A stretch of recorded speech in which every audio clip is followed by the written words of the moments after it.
नमस्ते good morning सबैजनालाई। हामी चाहिँ ब्रेकमा छौँ होइन, म चाहिँ ब्रेकमा। दिदी तपाईँ म चाहिँ जिम जान लागेको, दिदी चाहिँ कता? त्यही घाममा बस्ने? ल मस्त छ। कता देखाउने? अरे वाह, ल म क्रुज देखाउँदै जान्छु है त दिदी। म क्रुज देखाउँदै जान्छु। बाई बाई दिदी, म चाहिँ जिम जान लागेको। आज पनि मजाले घाम लागेको छ, कोटेला हिँडेछु। ल ल आजको यो डुङ्गा चाहिँ एकदम नजिकबाट देखाउँदैछ हजुरहरूलाई है त। म हेर्नु होला, सी बोन्ड भन्ने डुङ्गा रहेछ एउटा। यो चाहिँ क्रस गरौँ है त। रमाइलो छ आजको भ्लग पनि। यत्रो पानी जहाज कहिले देख्नु भएको छ हजुरहरूले? मलाई जिम जान हतार भइसकेको छ, तर यसो यहाँबाट देखाइदिउँ कि भनेर क्या।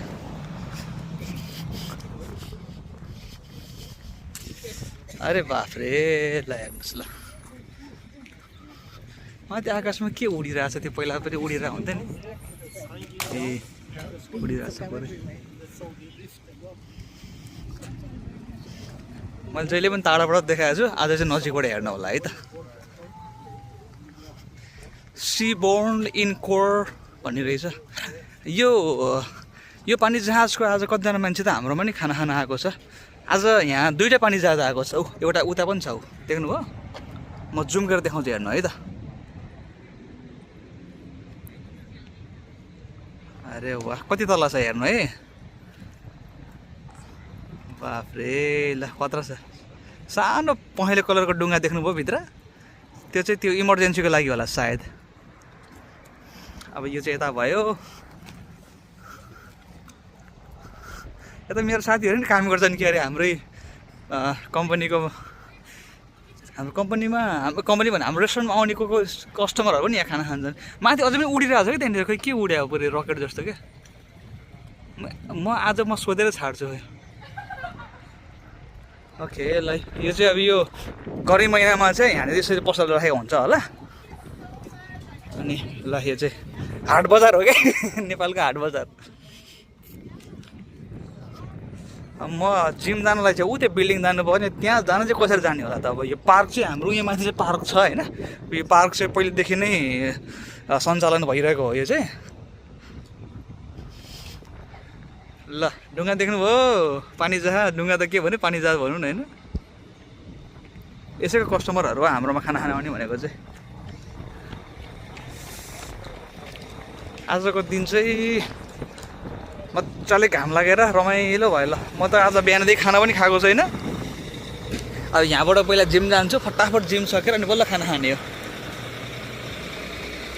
उताबाट माथि जानु पर्यो है। त्यो बस छ नि, उयो बसमा चाहिँ यो पानी जहाजको कस्टमरहरूलाई चाहिँ घुमाउने हो क्या। यो रातो कलरको बस छ नि, सायद यो पनि होला, सायद। कतिवटा देशको झन्डा छ। ल उता चाहिँ म गइनँ ल, मलाई किनभने जिम जानलाई हतार भयो। फेरि अहिले ड्युटी पनि आउनुपर्छ, मेरो 2 घन्टाको ब्रेक छ होइन। त्यसले गर्दाखेरि चाहिँ अरे बाफ्रे, माथि आकाशमा हेर्नु त, पुरा उड्दै गइरहेको छ। एउटा उतापट्टि रहेछ, प्लेन नै होला सायद। माथि यो यसको हाम्रो जुन क्यानाडाको आकाशमा चाहिँ धेरै चिसो हुने भएको भएर चाहिँ यो प्लेनको जुन इन्जिनबाट निक्लिने धुवाले चाहिँ एउटा त्यो तातो धुवाले चिसोलाई असर गरेर त्यो के बाफ हुन्छ नि, बाफ जस्तो भएको होला क्या, उड्दै गइरहेछ ऊ। ओके ल, अब यताबाट चाहिँ घरतिर निस्किनु पऱ्यो, जिम जानु पऱ्यो घरभन्दा पनि फटाफट। त्यो आकाश त अगाडि कस्तो देखिरहेको छ उता हेर्नु न। यहाँ हेलिकप्टर भयो, यहाँ भयो। यसमा हामी घुम्न नै पाइन्छ क्या अरे। कति $100 कि कति लिन्थ्यो, अब अहिले चाहिँ महँगो भयो कि क्या होइन।